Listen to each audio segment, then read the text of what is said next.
اگر تجھے قتل کر دیا جائے، تجھے جلا دیا جائے، تجھے ٹکڑے ٹکڑے کر دیے جائے، پھر بھی یہ گناہ تو نہ کرنا۔ یہ کوئی چھوٹا گناہ ہے؟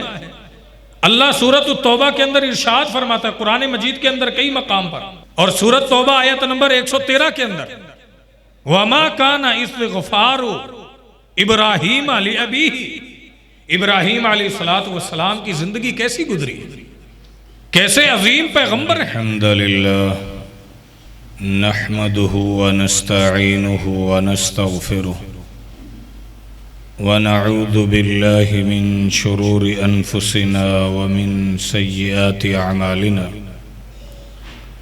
من يهده الله فلا مضل له ومن يضلله فلا هادي له، وأشهد أن لا إله إلا الله وأشهد أن محمدا عبده ورسوله صلى الله عليه وسلم۔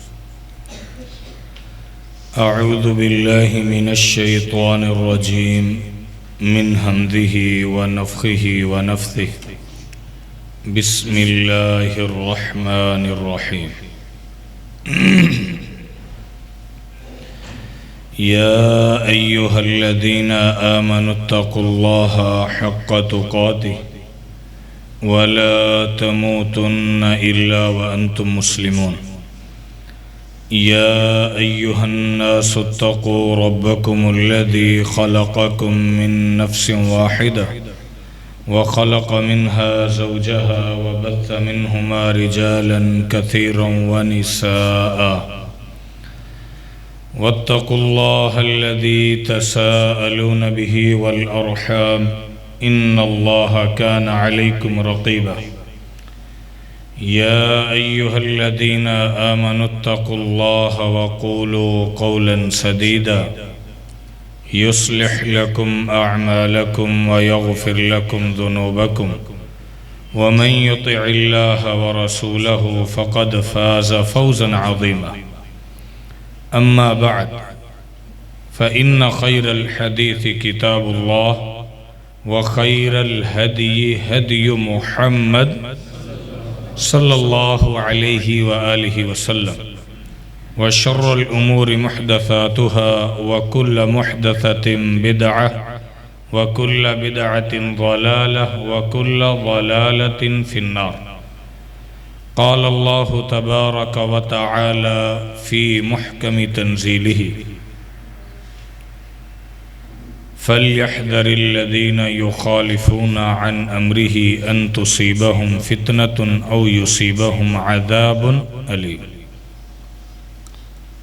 ہمہ قسم کی تعریف، توصیف، بزرگی، بڑائی، وحدانیت، یکسانیت، اکیلے وحدہ لا شریک رب العالمین کی ذات کے لیے،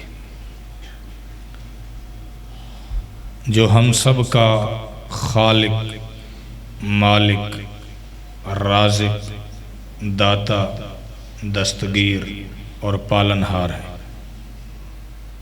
درود و سلام ہو امام الانبیاء، اشرف الانبیاء، اجمل الانبیاء، انور الانبیاء، اطیب الانبیاء، سید ولد آدم، شافع محشر، ساقی کوثر، امامنا فی الدنیا و امامنا فی الآخرہ، محمد صلی اللہ علیہ وآلہ وسلم کی ذات اقدس و اطہر۔ ذرا آپ تصور کریں کہ اللہ تعالیٰ کا یہ فرمان کہ ان رحمتی سبقت علی غضبی، اللہ فرماتا ہے میری جو رحمت ہے یہ میرے غصے پر، میرے غضب پر چھا گئی۔ اللہ کی رحمت بہت وسیع ہے اور کوئی اس کا اندازہ لگا سکتا نہیں۔ اب آپ اس کے برعکس تاریخ انسانی کے بد نصیب اور بدترین اشخاص کہ جن کو اللہ تعالی رحمت تو دور، اللہ تعالی کا اعلان ہے کہ میں انہیں کبھی بخشوں گا ہی نہیں، اللہ ہمیں ان میں سے نہ کرے۔ یہ تاریخ انسانی کے جب سے انسان بنا ہے اور تا قیامت سب سے بد نصیب اور بدترین اور سب سے گئے گزرے اگر لوگ آپ کہہ سکتے ہیں تو یہ آپ تصور تو کریں۔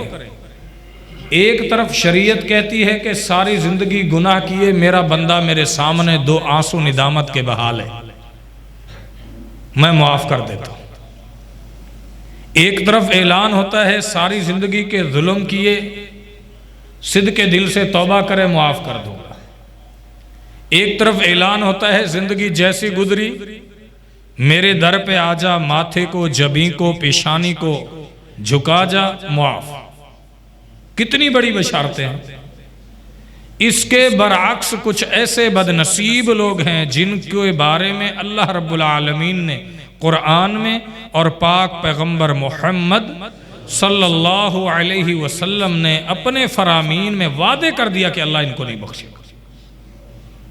بس یہ چند بد نصیب اشخاص کا آپ تذکرہ آج سنیں گے، اس غرض سے کہ اللہ تعالی ہمیں اخلاص دل سے دعا کریں۔ ہم نے ان کاموں سے بچنا بھی ہے اور اللہ ہمیں ہماری اولادوں ہمارے والدین کو ان میں سے نہ کرے، اللہ ہمارے اساتذہ اکرام کو ان میں سے نہ کرے۔ اللہ تبارک و تعالی فرماتا ہے سب سے پہلے وہ افراد جن کو اللہ بخشے گا ہی نہیں، ان اللہ لا یغفر ان یشرک بہ ویغفر ما دون ذلک لمن یشاء، بے شک اللہ تعالیٰ نہیں بخشے گا جو اللہ کے ساتھ شرک کرتا ہے، اس کے علاوہ وَيَغْفِرُ مَا دُونَ ذَلِكَ، بندے نے گناہ کیے، بڑے گناہ کیے، زندگی گزاری نافرمانی میں گزار دی۔ يَبْنَ آدَمَ لَوْ لَقِيتَنِي بِقُرَابِ الْأَرْضِ بِخَطَايَا ثُمَّ لَقِيتَنِي لَا تُشْرِكْ بِي شَيْئًا لَأَتَيْتُكَ بِقُرَابِهَا مَغْفِرَةً۔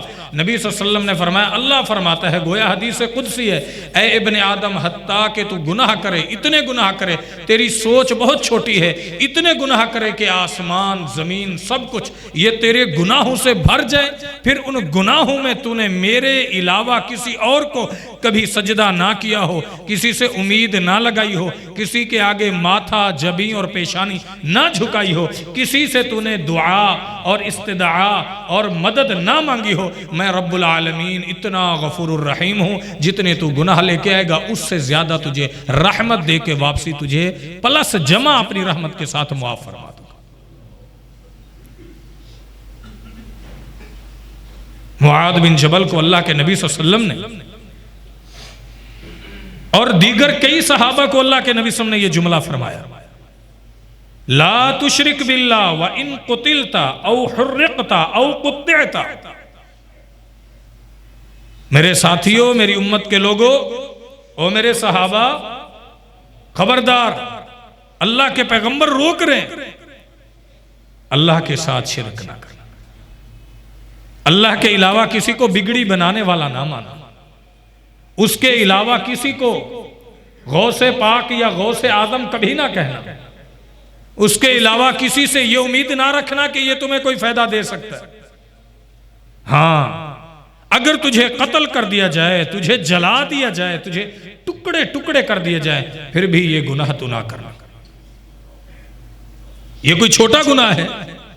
اللہ سورۃ التوبہ کے اندر ارشاد فرماتا ہے، قرآن مجید کے اندر کئی مقام پر، اور سورۃ توبہ آیت نمبر 113 کے اندر، وَمَا كَانَ اسْتِغْفَارُ ابراہیم لِأَبِيهِ، ابراہیم علیہ السلام کی زندگی کیسی گزری، کیسے عظیم پیغمبر ہیں، ان کی فضیلت کے لیے یہ دعا، یہ جملہ، یہ حدیث کافی نہیں، آپ نے فرمایا انا دعوت ابی ابراہیم، او لوگوں میں اپنے باپ ابراہیم کی دعا کا ثمرہ ہوں۔ ابراہیم نے جب یہ دعا مانگی تھی بیت اللہ بناتے ہوئے، ربنا وبعث فیہم، اللہ ان میں ایک قائد ایسا بھیجنا، ایک رہبر ایسا بھیجنا، ایک لیڈر ایسا بھیجنا، ایک پیغمبر ایسا بھیجنا، ایک بہترین رہنما ایسا بھیجنا، پیشوا اور مقتدا ایسا بھیجنا۔ اللہ تیرا گھر میں نے بنا دیا ہے، اب مجھے سب سے زیادہ اعلیٰ، اشرف اور بہترین، سب سے بندہ کامل ترین شخص چاہیے۔ ابراہیم علیہ السلام نے دعا کی تھی، اللہ جو یہاں آ کر تیری توحید کا اعلان کرے۔ محمد الرسول اللہ صلی اللہ علیہ وسلم فرماتے ہیں میں اپنے باپ ابراہیم کی دعا کا ثمرہ اور نتیجہ ہوں۔ اللہ پاک نے دعا قبول فرمائی، مجھ محمد کو گویا نبوت عطا فرمائی صلی اللہ علیہ وسلم۔ اپنے باپ کے لیے دعا مانگ رہے ہیں، اللہ میرے ابا کو بخش دے۔ تفسیر ابن ابی حاتم کے اندر عبداللہ بن عباس کا قول ہے فلما تبینہ، جب ان کے لیے یہ بات واضح ہو گئی کہ اللہ تعالیٰ یہ تو مشرک ہے، انہو عدو للہ تبرآ۔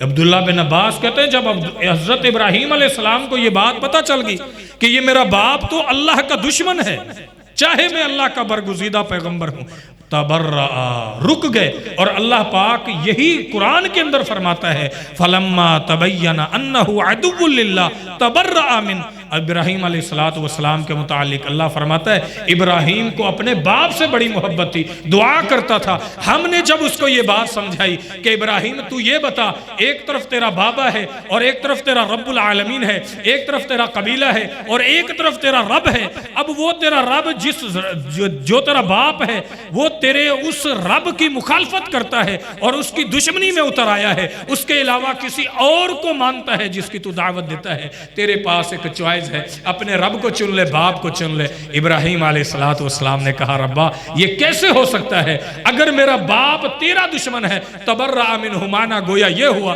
کہ آج کے بعد اللہ پھر میں اپنے باپ کے لیے بھی دعا نہیں کروں گا کہ اللہ اس کو بھی تو معاف فرما۔ شرک کرنے والا، اللہ ہمیں ہماری اولادوں کو اس سے محفوظ فرما۔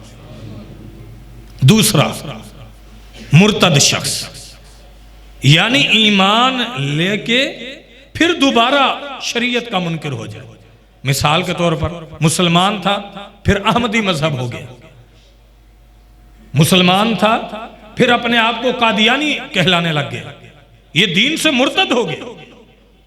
عیسائی تھا، مسلمان ہوا، دوبارہ عیسائی ہو گیا۔ اللہ اکبر۔ دو مثالیں اس حوالے سے رکھتا ہوں۔ دنیا کا اگر میری نظروں میں بد نصیب شخص کسی کو قرار دیا جائے پوری دنیا انسانی میں، تو ایک شخص وہ ہوگا جس کا میں ابھی آپ کے سامنے تذکرہ کرنے لگا۔ اللہ اکبر۔ کون ہے وہ؟ ایک شخص ہے، یہ نام ذہن میں رکھیں، رجال بن عنفوہ، اس کا نام ہے رجال بن عنفوہ۔ یہ شخص ہے، یہ کیا کرتا ہے؟ سنیے، اللہ اکبر۔ امام دار قطنی نقل کرتے ہیں انہو ہاجر الی النبی صلی اللہ علیہ وسلم، کہ اس نے اللہ کے نبی علیہ السلام کی طرف ہجرت کی، اسلام لے آئے، وفقہ فی الدین، دین کو مکمل سیکھ گئے، وبعث النبی صلی اللہ علیہ وسلم معلما الی اہل یمامہ، اللہ کے نبی صلی اللہ علیہ وسلم نے اہل یمامہ کی طرف اس کو استاد بنا کے بھیجا کہ جاؤ وہاں تبلیغ کرنا۔ یہ نبی علیہ السلام کا قاصد بن کے جا رہا ہے، کیا اس کی شان فضیلت ہوگی ظاہری لفظوں میں؟ اللہ کے پیغمبر صلی اللہ علیہ وسلم کے پاس آیا، دین کو قبول کیا، دین کے اندر فقاہت سمجھ بوجھ حاصل کر لی، اس کے بعد اللہ کے نبی صلی اللہ علیہ وسلم نے فرمایا آپ جاؤ اس علاقے میں کام کرو، چلا گیا۔ وہاں اس علاقے کے اندر مسیلمہ کذاب، جھوٹا، مرتد، کافر، اس نے اعلان کر دیا کہ لوگو میں بھی اللہ کا رسول ہوں، اللہ یعوذ باللہ۔ اس شخص نے کیا کیا؟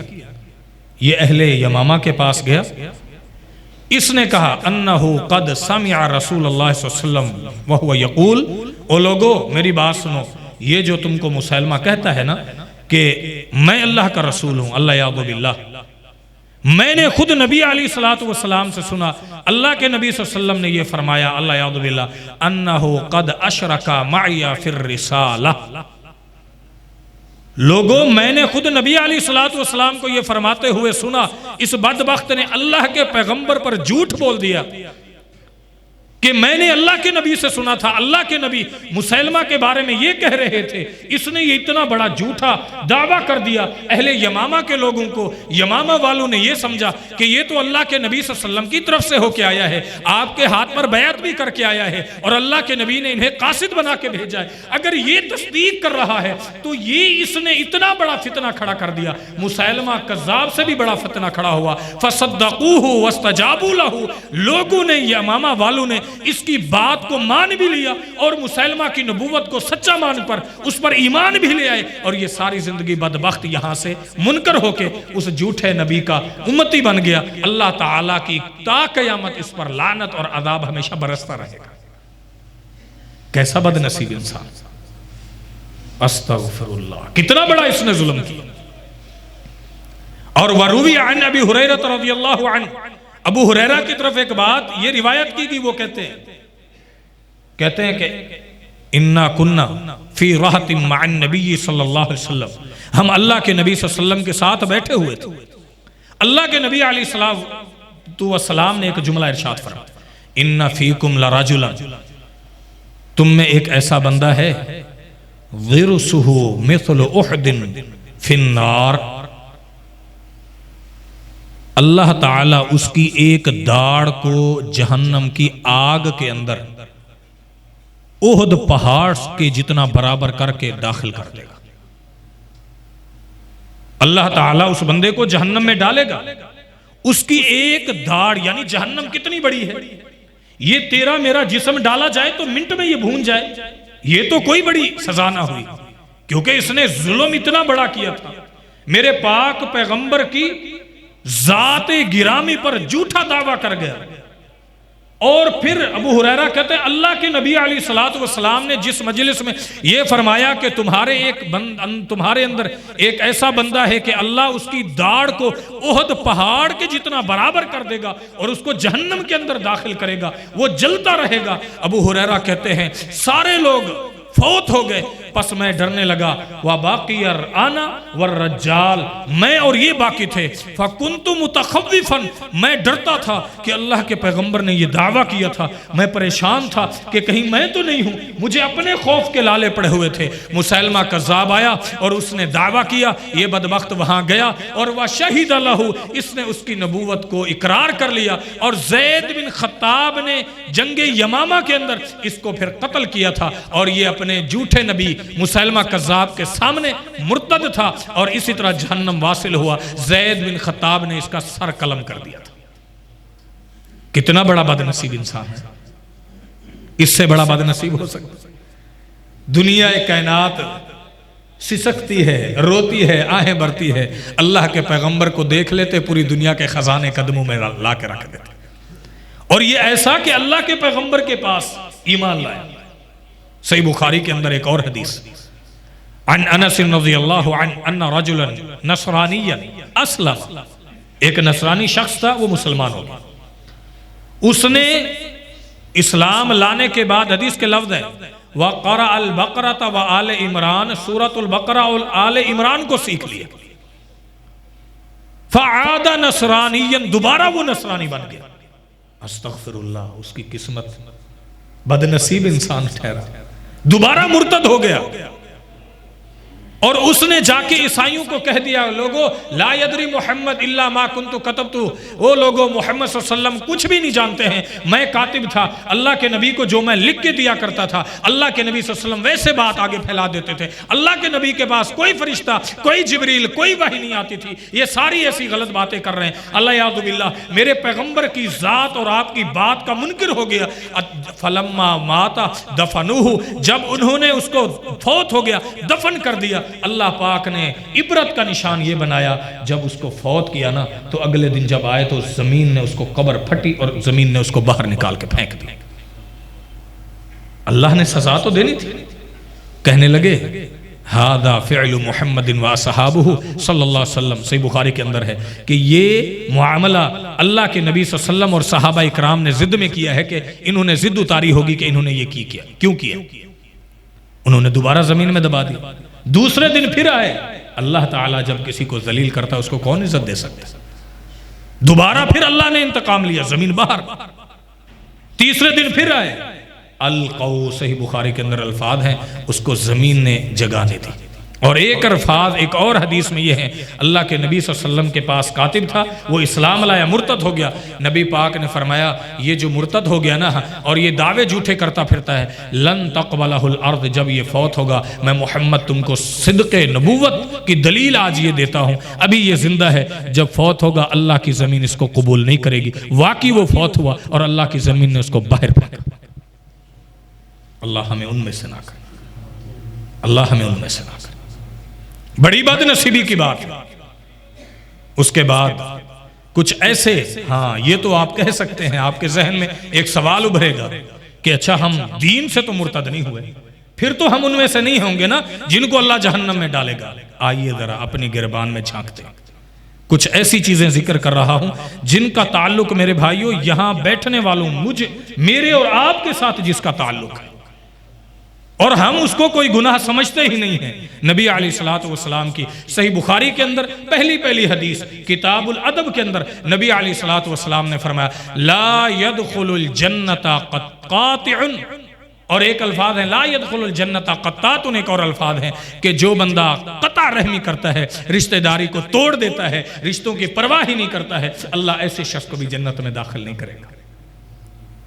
او میرے بھائیو ذرا بات سنو، آپ یہ چھوٹا گناہ سمجھتے ہیں، یہ جنت چھوٹی چیز ہے۔ نبی علیہ السلام نے فرمایا جنت اتنی اعلیٰ چیز ہے، پیراڈائز اتنی اعلیٰ چیز ہے، 40 سال بندہ مسافت میں اس سے دور ہوگا، 40 سال جنت سے دور ہوگا، جنت کی خوشبو وہاں تک آ رہی ہوگی۔ اللہ ہمیں ان میں سے کر دے کہ جن کو اللہ جنت دے دے۔ آپ تصور تو کریں، 40 سال دور سے جنت کی خوشبو آنا شروع ہو جائے گی۔ آپ تصور کریں جن درویشوں کو اللہ یہ ٹھکانہ ہی دے دے گا ان کا کیا عالم ہوگا۔ اللہ ہمیں، ہمارے والدین، ہمارے اساتذہ اکرام، اولادوں کو ان میں سے فرما دے۔ اللہ اکبر۔ نبی صلی اللہ علیہ وسلم نے فرمایا لا يدخل الجنت قاطع، قطع رحمی کرنے والا، کوئی بات نہیں تیری بیٹی لی تھی طلاق ہو گئی ہے، اب اس کا یہ مطلب ہے جنازے اور خوشیاں اور غمیاں جدا نہیں، یہ نہیں ہو سکتا، حرام ہے، بہت بڑا جرم ہے۔ اور یہ معاشرے کا آج فیشن بن چکا ہے کہ اپنے رشتہ داری نبھاتے نہیں ہیں، دوستیاں اور یاریاں خوب نبھاتے ہیں، بہت بڑا گناہ ہے۔ لا يدخل الجنت قطات قاطع، نبی صلی اللہ علیہ وسلم نے فرمایا قطع تعلق کی کرنے والا۔ اب یہ جہنم میں آپ کے ذہن میں ایک سوال ابھر سکتا ہے کہ یہ بندہ ہے تو مسلمان، جہنم کے اندر مستقل رہے گا، یہ تو مسلمان ہے۔ جواب اس کا یہ ہے کہ نبی صلی اللہ علیہ وسلم نے فرمایا کہ یہ جنت میں داخل نہیں ہوگا۔ عقیدہ ہمارا یہ ہے کہ یہ مسلمان ہے، واقعی یہ جہنم میں ہمیشہ نہیں رہے گا، لیکن رہے گا ضرور، کتنا رہے گا یہ اللہ جانتا ہے، اس لیے تو اس کو سائلنٹ رکھا گیا ہے۔ اگر مدت بتا دیتے لوگ کہتے شاید تھوڑی دیر ہو۔ اور ایک اور حدیث نبی صلی اللہ علیہ وسلم کی سنیے تاکہ بات سمجھ آئے، واضح ہو۔ نبی صلی اللہ علیہ وسلم نے فرمایا ایک شخص کو جو دنیا کا سب سے عیش و عشرت میں زندگی گزارنے والا بندہ ہوگا، اس کو لایا جائے گا، اس کو پھر جہنم میں ایک غوطہ دیا جائے گا اور اس کو کہا جائے گا حل رأیتا، یہ تو بتا زندگی میں کبھی تو نے کوئی سکھ دیکھا تھا؟ نبی صلی اللہ علیہ وسلم نے فرمایا حالانکہ یہ وہ شخص ہے جو پوری دنیا کے انسانوں میں سب سے اچھی زندگی گزار کے گیا۔ اچھی زندگی سے مراد نعمتوں میں، یہ کہے گا لا نہیں اللہ تیری ذات کی قسم، تیری عزت کی قسم، میں نے تو زندگی میں کبھی دکھ نہیں دیکھا اور زندگی میں کبھی سکھ ہی نہیں دیکھا، زندگی کی سارے خوشیاں، ساری آسائشیں اور نعمتیں ایک جہنم کے غوطہ لگنے کی وجہ سے بھلا دے گا۔ اور اس کا کیا بنے گا جس کو اللہ جہنم کے اندر داخل ہی کر دے گا۔ اللہم اجرنا من النار، اللہم اجرنا من النار، اللہم اجرنا من النار۔ دوسرا بندہ وہ بھی مسلمان ہے، وہ بھی میرے اور آپ میں سے کہیں نہ ہو جائے، ذرا سوچیں۔ نبی علیہ الصلوۃ والسلام نے فرمایا یغفر للشہید کل ذنب الا الدین، جب شہید اللہ کے راستے میں وہ کیا ہوتا ہے، قربان ہوتا ہے، اللہ سارے گناہ بخش دیتا ہے مگر قرض اللہ معاف نہیں کرتا۔ ایک بندہ اللہ کے راستے میں چلا گیا جہاد پر، اپنا جان، اپنی مال، اپنے قبیلے کو چھوڑا، وطن کو چھوڑا، آباء و اجداد کو چھوڑا، بیوی بچے سب کچھ چھوڑ گیا، اللہ ہر گناہ اس کا معاف کر دیتا ہے، لیکن اللہ یہ جو قرض کا معاملہ ہے، لین دین کا معاملہ ہے، اللہ شہید کو بھی یہ معاف نہیں کرتا۔ یہ بڑا خطرناک معاملہ ہے۔ نبی علیہ الصلوۃ والسلام کی ایک اور حدیث ہے، نبی صلی اللہ علیہ وسلم نے فرمایا نفس المؤمن معلقۃ بدینہ حتی یقضى عنہ، رواہ الترمذی۔ اللہ کے نبی صلی اللہ علیہ وسلم نے فرمایا کہ اللہ کا مومن بندے کی جان، روح اٹکی رہتی ہے، وہ جنت میں داخل ہی نہیں ہوتی ہے یہاں تک کہ اس کا قرض ادا کر دیا جائے۔ ایک اور حدیث غالباً وہ ابھی میرے ذہن میں نہیں، الفاظ کیا ہیں، مفہوم اس کا یہ ہے، نبی علیہ الصلوۃ والسلام نے ایک جنازہ پڑھایا، آپ نے پوچھا ہاں بھی اس کی طرف سے قرض ادا کر دیا؟ ایک صحابی نے کہا تھا کہ میں نے ادا کر دیا۔ نبی صلی اللہ علیہ وسلم نے اگلے دن پوچھا کیا تم نے قرض ادا کیا؟ اس نے کہا ابھی تک نہیں کیا اللہ کے پیغمبر، میں کر دوں گا۔ پھر آپ نے دوبارہ ملاقات ہوئی، آپ نے پوچھا، اس نے کہا ہاں میں نے قرض ادا کر دیا۔ آپ نے فرمایا الآن دخل، ہاں اب جب تو قرض ادا کر چکا ہے، میں محمد کہتا ہوں اللہ تعالیٰ نے تیرے قرض ادا کرنے کی وجہ سے اس کو جنت میں داخلہ عطا فرمایا۔ جنازہ کس نے پڑھایا؟ محمد الرسول اللہ۔ ہاں لیکن قرض اس کو بھی معاف، جنت میں داخلہ ملا۔ یہ وہ معاملہ ہے جو حقوق العباد میں ٹاپ کا معاملہ ہے، اس میں کوئی کمی کوتاہی، کوئی کمپرومائز نہیں ہے شریعت کا۔ اور ہم یہ سمجھتے ہیں کہ شاید یہ سارے معاملے بھئی آپس میں جمعہ والے دن یہ جس طرح بھائی آیا ہے کسی کو ادھر ہٹانا، اشارے کرنا، یہ اس سے جمعہ کا ثواب ضائع ہو جاتا ہے۔ جہاں جس کو جگہ ملے ایسے کیا کریں۔ اللہ تعالیٰ آپ کو مجھے عمل کی توفیق دے۔ میں یہ بات جمعہ میں آپ کو اصلاح کے لیے کروں، اس لیے یہ ذکر کر دیتا ہوں کیونکہ جو میرے ساتھی ہیں نا جو دور سے آتے ہیں وہ ہر جمعہ یہاں پڑھتے ہیں یا نہیں پڑھتے، یہ مختلف ساتھی دور سے آتے رہتے ہیں، تو یہ مسئلہ ہم اس لیے ذکر کر دیتے ہیں تاکہ بھائیوں کو یہ بات علم میں آتی رہے۔ اور الحمدللہ پہلے جیسے ہوتا تھا اب اکثرہ بندوں کو 90% بھائیوں کو پتہ ہے، جو نئے ہمارے بھائی آتے ہیں ان کو نہیں پتہ ہوتا، ہم یہ بتا دیتے ہیں تاکہ انشاءاللہ وہ اگلے ساتھیوں کو بھی انشاءاللہ بتاتے رہیں گے۔ تو میں ذکر کر رہا تھا کس چیز کا جی، کہ اللہ تعالیٰ کن لوگوں کو معاف نہیں کرتا، اور وہ مسلمانوں میں سے ہے۔ کون سا بندہ؟ قرض کا معاملہ، بڑا خطرناک معاملہ۔ لین دین میں کوئی بندہ آپ سے قرض لے گیا ہے، وہ نہیں دے رہا ہے، بڑا بھیانک مسئلہ ہے۔ آپ کا کوئی ملازم ہے چھوڑ گیا ہے، یہ آپ کا معاملہ ہے کہ آپ نے اس کی تنخواہ کیسے پہنچائی۔ کوئی بندہ ہے وہ فوت ہو گیا ہے، آتا تھا، اس کی اولاد تک اس کا مال پہنچاؤ، کیونکہ یہاں تو ایسے ہی ہے کہ آپ سسٹم، بندہ یہاں آتا ہے پھر کچھ عرصے بعد آپ کو پتہ چلتا ہے واقعی میرا کوئی لین دین تھا، فوت ہو گیا۔ قرض کے اندر کوئی معافی نہیں، اس کے اندر کوئی کمی بیشی نہیں ہے، اس کے اندر کمی کرنا ایسے ہے گویا اپنے آپ کو جہنم میں داخل کرنا۔ یہ بڑا خطرناک مسئلہ ہے کہ لوگوں کے پیسے لے لو اور کھا جاؤ سمجھو کچھ نہیں، لوگوں کی پراپرٹی پر قبضہ کر لو اور سمجھو کچھ بھی نہیں، لوگوں کی دکانوں پر قبضہ کر لو اور سمجھو کوئی گناہ نہیں، لوگوں کی جگہوں پر دکانیں مارکیٹیں کھڑی کر دو سمجھو کوئی گناہ نہیں۔ بہت بڑے جرم ہیں، بہت بڑے جرم ہیں۔ نبی علیہ الصلوۃ والسلام نے فرمایا نفس المؤمن معلقۃ، مومن کی جان لٹکی ہوتی ہے، حتی یقضى عنہ دینہ، قرض ادا کرو گے اللہ تعالیٰ جنت دے گا ورنہ جنت نہیں جا سکتا۔ بڑا خوفناک مسئلہ ہے، اور ہمارے معاشرے میں اس کو کوئی اہمیت نہیں ہے۔ اور آج ایک اور حدیث سناتا ہوں صحیح مسلم کی، غالباً حدیث نمبر 106 ہے، عن ابی ذر رضی اللہ عنہ عن النبی صلی اللہ علیہ وسلم۔ ابو ذر رضی اللہ عنہ سے روایت ہے، فرماتے ہیں کہ نبی علیہ الصلوۃ والسلام نے فرمایا، کیا فرمایا نبی صلی اللہ علیہ وسلم نے؟ ثلاثۃ لا یکلمہم اللہ یوم القیامت ولا ینظر الیہم ولا یزکیہم ولہم عذاب علیم. 3 ایسے بد نصیب لوگ ہیں میری امت کے، اللہ تعالیٰ قیامت والے دن ان کو بخشنا تو دور کی بات ہے، اللہ تعالیٰ ان کو نظر رحمت سے دیکھے گا بھی. دعا کریں اللہ ہمیں ان میں سے نہ کرے. یہ حدیث نوٹ کریں.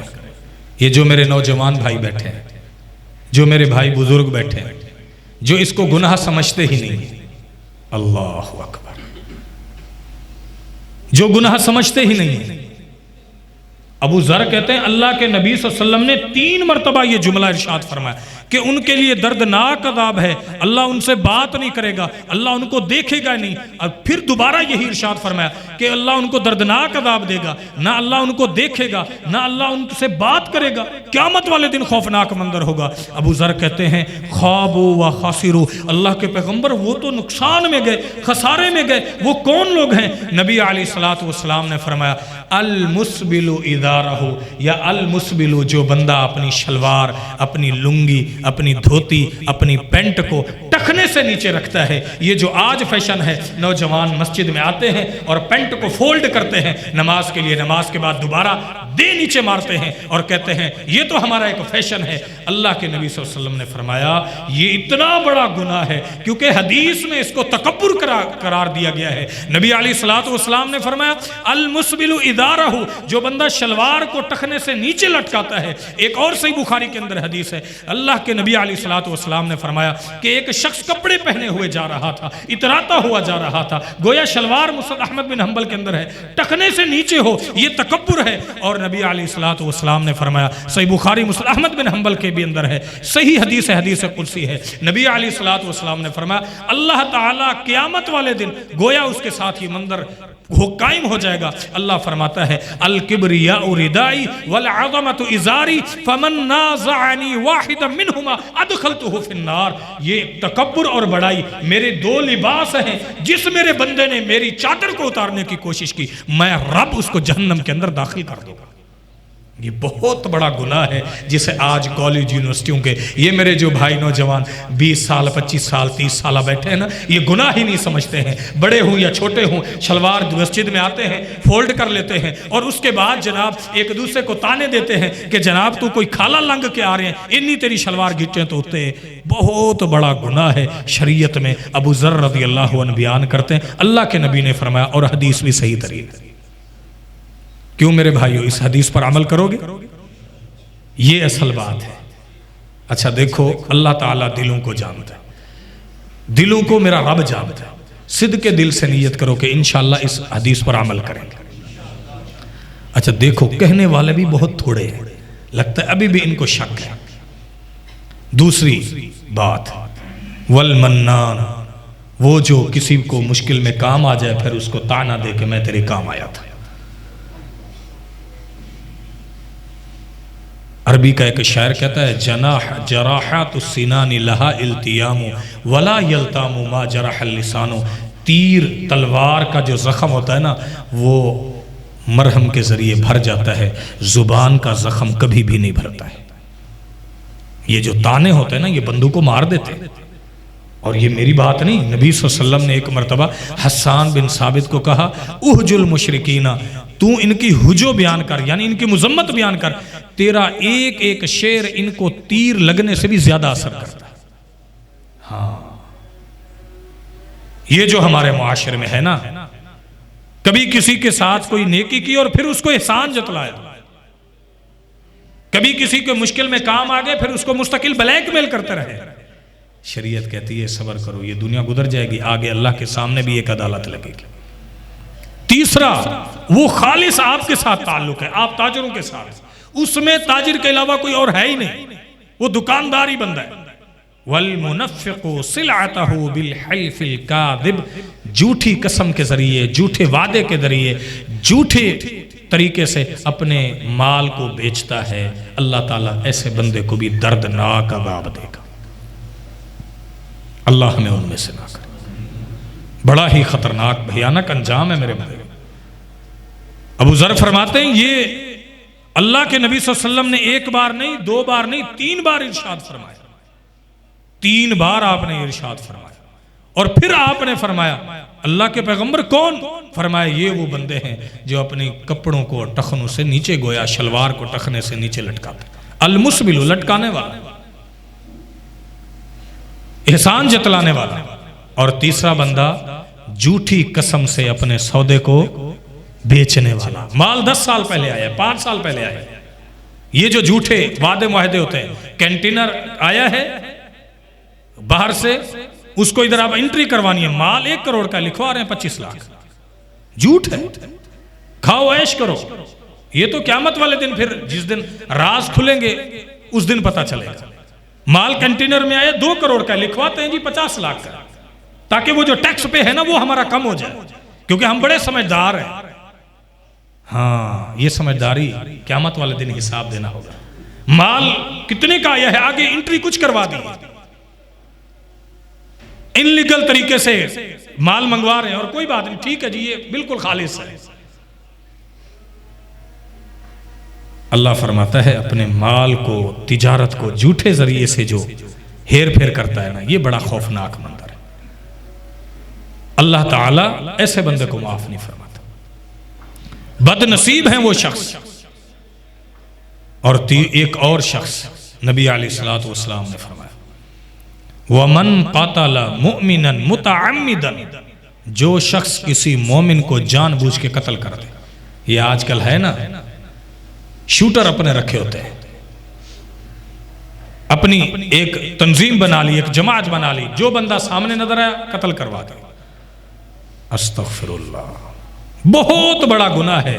کسی مومن کو کسی نے قتل کر دیا، کسی مسلمان کو، اللہ تعالیٰ اس کو جنت نہیں دے گا. بڑا خوفناک منظر. اور قرآن کے اندر ہے وَمَنْ قَتَلَ مُؤْمِنًا مُتَعَمِّدًا فَجَزَاؤُهُ جَهَنَّمَ خَالِدًا فِيهَا، وہ ہمیشہ ہمیشہ جہنم میں رہے گا. یہ کوئی چھوٹی بات ہے کہ کسی کو قتل کروا دیا. بہت بڑا گناہ ہے، بہت بڑا گناہ. اور آخر میں ایک اور نقطہ، وہ خالص، وہ آپ کے تعلق سے نہیں ہے، وہ ہماری فیلڈ کے تعلق سے ہے، یا ان آپ میں سے ہر وہ شخص جو ایک نیکی کرتا ہے اور دوسرے کو سمجھتا ہے کہ وہ یہ نہیں کر پا رہا تو وہ بالکل فارغ ہے. ابو داؤد کے اندر حدیث ہے، دیگر اور جگہ کے اندر نبی علیہ الصلوۃ والسلام نے فرمایا کان رجلین فی بنی اسرائیل، 2 بندے تھے قوم بنی اسرائیل کے اندر، اور بڑا ان کا آپس میں تعلق تھا. آپ سادہ لفظوں میں یہ سمجھو 2 بھائی تھے، گویا کہ وہ ایک نچلی منزل پہ رہتا، ایک اوپر والی منزل پہ رہتا. کان رجل یجتہد فی العبادہ، ایک بندہ بڑا ہی نیکوکار تھا اور دوسرا بڑا ہی گناہگار تھا. نیکوکار ہمیشہ اس کو کہتا نیکی کر نیکی کر. اس نے ایک دن اس کو کہا کہ جا یار، یہ کیا ہے، چھوڑ دے تو مجھے، تو میرے اوپر نگہبان تھوڑی بھیجا گیا. اس نے غصے میں آ کر نیک بندے نے گناہگار کو کہا کہ واللہ لا یدخلک اللہ الجنہ، اللہ کی قسم اللہ تجھ کو کبھی بھی جنت میں داخل نہیں کرے گا. یا اس نے یہ کہا لا یغفر اللہ لک، اللہ تجھے کبھی بخشے گا ہی نہیں. میں تجھے کہتا ہوں گناہ سے رک جا، اور تو آگے مجھے تانے دینے لگ گیا ہے گناہگار ہو کے. فقبض ارواحہما، نبی صلی اللہ علیہ وسلم نے فرمایا، صحیح حدیث ہے، اللہ تعالیٰ نے دونوں کی روحوں کو قبض کیا. فقال، پس ایک بندے کو کہا جس نے کہا تھا کہ اللہ تجھے کوئی نہیں بخشے گا، آپ اللہ رب العالمین نے فرمایا اے ابن آدم بتا میں رب ہوں، میری طاقت کا تجھے اختیار کس نے دیا ہے کہ تو استعمال کرے؟ میری مرضی ہے میں جس کو بخشوں، میری مرضی ہے میں جس کو عذاب دوں. تو کون ہو سکتا ہے اس کو یہ کہنے والا کہ اللہ تجھے کبھی نہیں بخشے گا؟ گنہگار کو تو نے یہ کہا تھا نا، تو فرمایا اے گنہگار ادخل الجنہ برحمتی، جا بھائی تو میری رحمت کی وجہ سے گنہگار جنت میں چلا جا. اور دوسرے بندے کو، وہ جو نیک تھا، اللہ پاک نے اس کو جہنم میں داخل کر دیا. فقال ابو ہریرہ واللہ لقد تکلم بکلمۃ ابقت دنیاہ و آخرہ، اللہ کی قسم اس نے ایک ایسے جملہ بولا تھا، ایک جملہ، اس ایک جملے نے اس نیک بندے کی دنیا اور آخرت کو تباہ و برباد کر دیا. اب آپ نوٹ کریں، یعنی اپنی نیکی پر تکبر کرتے ہوئے کسی گناہگار کو تانے دینے والا، کوئی بھی نیکی ہو کسی بھی فیلڈ میں ہو، تو اللہ تعالیٰ ایسے بندے کو بھی کبھی معاف نہیں کرے گا. اللہ مجھے آپ کو جو نیکی ہم کرتے ہیں اس کی حفاظت کی توفیق دے. وآخر دعوانا الحمدللہ رب